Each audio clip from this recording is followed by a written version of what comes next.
A few times now I've received the question, how do you develop these twisted compact junipers? And can you do this from cuttings, or do you need to do it by air layer? How do you go about it? So I thought I'd show you something. Let's take this away. I am now in my garden, and I have a section in my garden next to the asparagus where I'm growing out some of my bonsai. And this is a juniper. This juniper was a cutting about that size maybe 8 years ago, 9 years ago. It's been in the full ground. And what you can see here is that I have all these extensions completely wired out. So at the end of the season I go out, I take a few wires and I look for young whips that have grown in this season, and I just gently wire them up. Just like that. And after wiring, I just give them a random shape. I twist, I turn, and in a way I make very compact extension growth on here. Now what this does, as the tree matures, you see that these are all sacrifice branches, right? There's a big trunk underneath, and the big trunk is going to be the bonsai. And the big trunk, when I got it as a young whip, I wired it out just like I did here. Planted it, and that's fattening up. All of these are sacrifices, and these sacrifices, they grow out, they grow out, they grow out. They all get thicker and thicker, and at some point you clip them off. What you then see is that people, they take, I don't know, some carving tools, and they start making interesting shapes in the dead wood. I prefer to have the interesting shapes already in the grain of the wood. So by wiring these out now, they will hold that shape, like this one here. And once I clip them off, or actually when I make dead wood out of this, this becomes a nice and interesting yin. But I only want the yin about this long, so this whole sacrifice is going to be clipped off. In this case, I'm not going to clip them off because I wired them all out. I keep wiring them out as they grow, so they have a very interesting shape by themselves. I find this work is best done in fall. The reason is the branches are still quite flexible from the growth and the sap that's in there. And over winter the branches will set. So in summer or late spring of the next year you can already remove it. Use quite thick wire, and if a branch doesn't bend all that easily, it is good to, I call it massaging it. First pre-bending to make the branch a little supple, then wire it, and only then shape it. Otherwise there's still the risk of breaking these branches.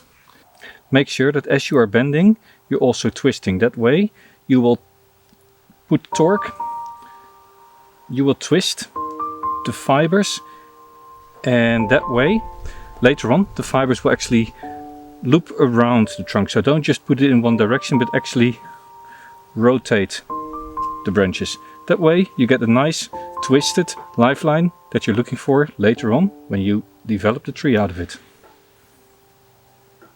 And rotate. Naturally, you don't have to rotate in one direction. You can also twist and turn in two directions, and that way you get a lifeline that spirals around the trunk. It is of course important to use a wire that is thick enough to hold the shape of the branch.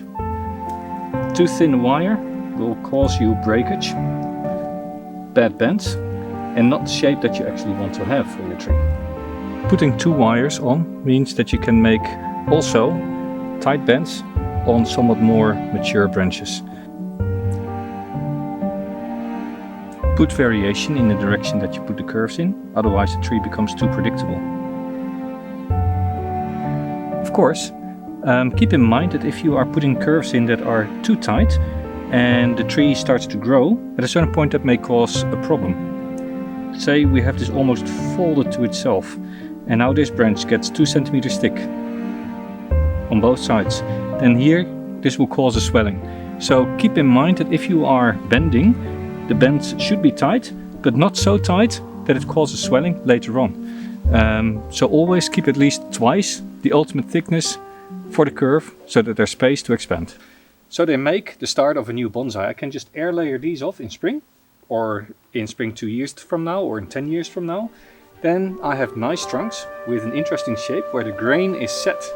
in the shape. So if I then later on make that wood and I start pulling the fibers, you actually have that shape in the fibers. So the previous parts of the video were recorded in October when I wired out this tree, and in December when I put the air layer in place.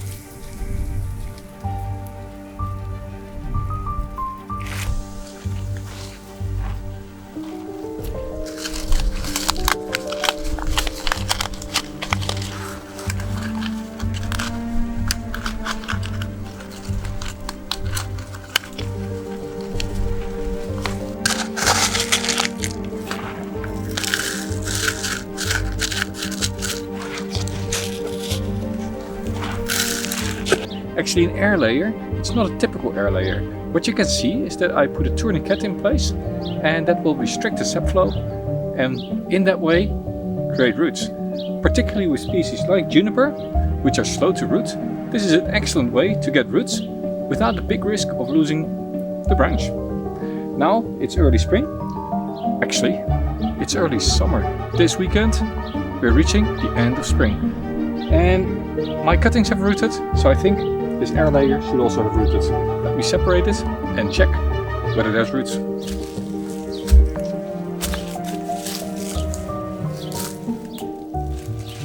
Wow, look at there. Just below the pot. Below, not in. Come on.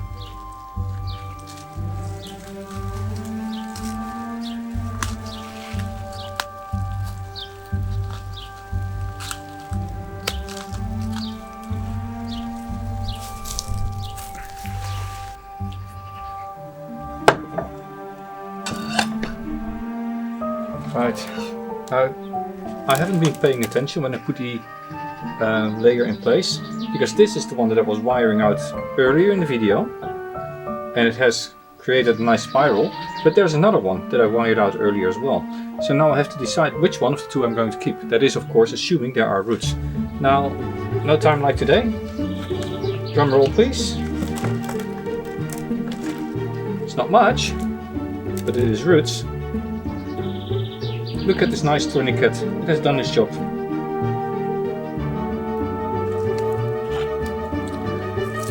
So right, you now have the roots here, which is enough for it to survive. These are junipers and they don't need a lot. And this is the wire that I put around the trunk to encourage the rooting. Now, let's get that off, because I don't want to break my tools later on. Get this potted up. Should have brought my wire clippers, but I didn't. There we go. So I have wet the roots so that they don't dry out during the next phase, because I'm going to do two things. First of all, I'm going to remove, of course, all the wiring from this tree, because it is just top heavy and there's not a lot of roots, so I want to make the tree as light as possible. Basically just gently unwinding all the wires that are on the tree. Maybe I should get my wire clippers. And then I'm going to plant it up. For the time being, I'm going to leave both branches on there, and I'll just see how it develops over the years, and then maybe use this as cutting later on, or use that as a cutting later on, or maybe do another exercise with a tourniquet. As you can see, it's a very, very simple method. You just put it in place, you leave the tree to grow for a season or two, and then you have roots. That's all there is to it. Nothing complex. This is a very elegant, quick way to propagate junipers when they're already a little bit more mature. Now, this is very little roots, so I have to be gentle when potting it up. And for this, I'm just filling a thin layer of substrate in the pot, planted the rooting juniper in there. Now the soil is just barely touching the roots, so the roots are spread horizontally, and now I just gently put these wires on the tree. And in fact, I'm not going to wire them together, I'm going to wire the trunk lines with it. That way, hopefully, giving a little bit of stability. And only then do I wire them together. Just a little bit of extra against torque rotational forces. Not sure whether it works, but this is how I do it. And later on I'll put 2 little bricks on the side for the first weeks. That way it should be okay. There's lots and lots of ways. I could also have left the layer on a lot longer. There we go. All set. And then of course add more substrate to it.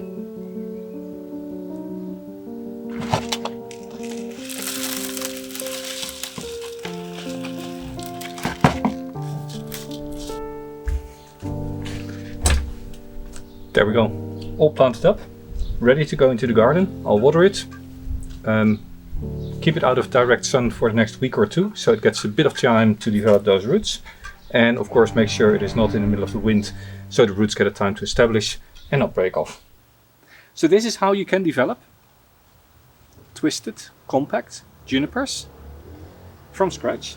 It takes decades to get a thick trunk, but if you only want 2 centimeters, 3 centimeters, so 1 inch, probably 4-5 years in the ground in optimal growing conditions will do it.